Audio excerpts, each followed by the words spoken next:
Wild swimmers are increasingly getting sick from sewage pumped into rivers and seas, according to an environmental charity.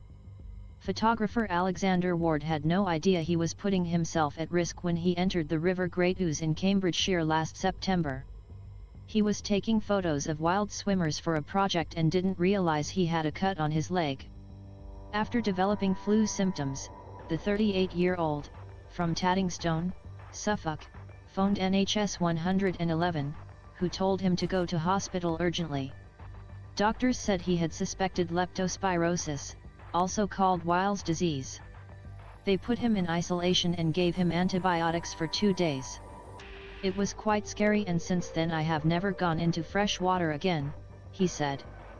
I only go in salt water now, and it tends to be at local spots where I know they are not directly close to sewage outlets. I'm really conscious of that.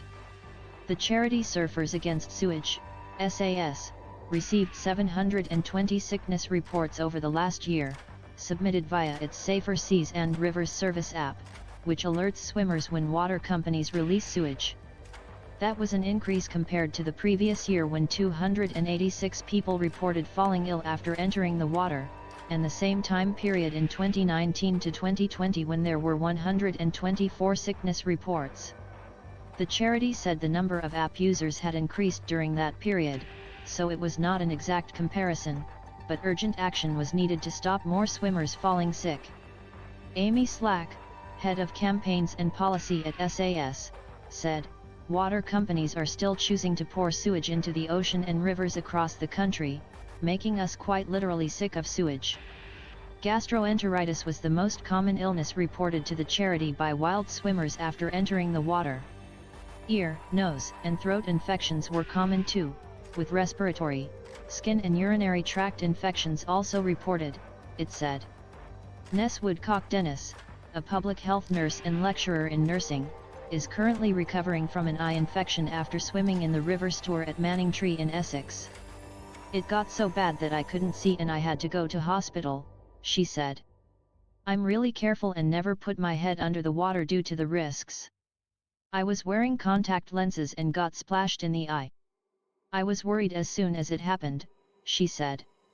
She swims with a group of more than 100 local swimmers called the Manningtree Mermaids, who have staged several protests over water quality.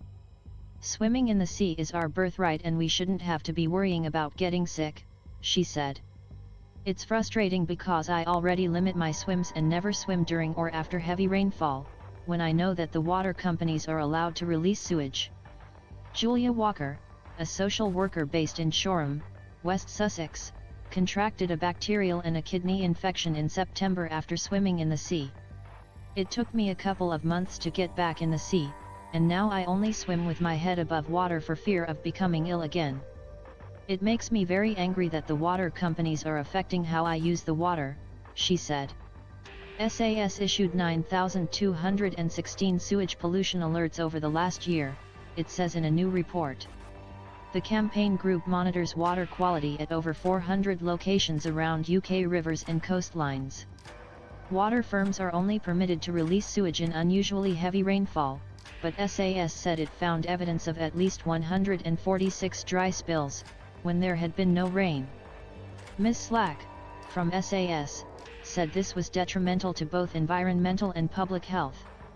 She said the government needed to do more to hold water firms to account.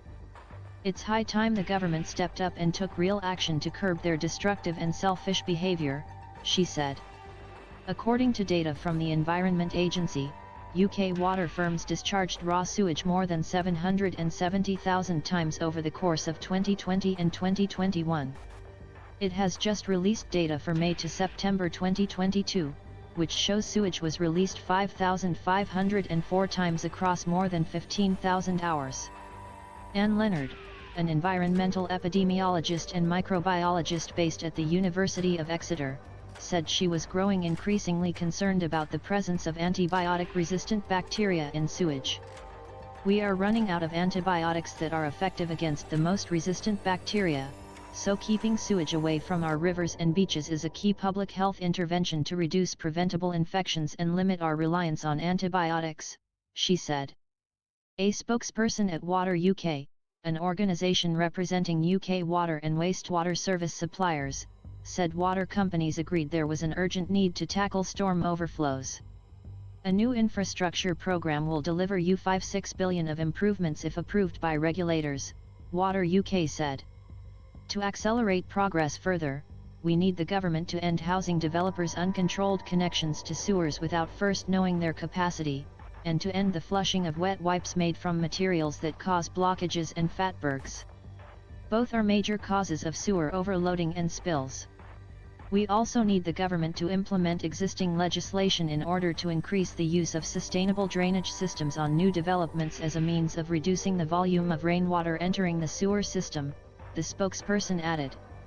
The Department for Environment, Food and Rural Affairs said it had been going further and faster than any other government to protect and enhance rivers, lakes and seas, and the government had been clear that water companies cannot profit from environmental damage. Our storm overflows discharge reduction plan has brought in strict targets on sewage pollution and will require water companies to deliver the largest infrastructure program in their history to tackle storm sewage discharges, a €56 billion capital investment over 25 years, a spokesperson said.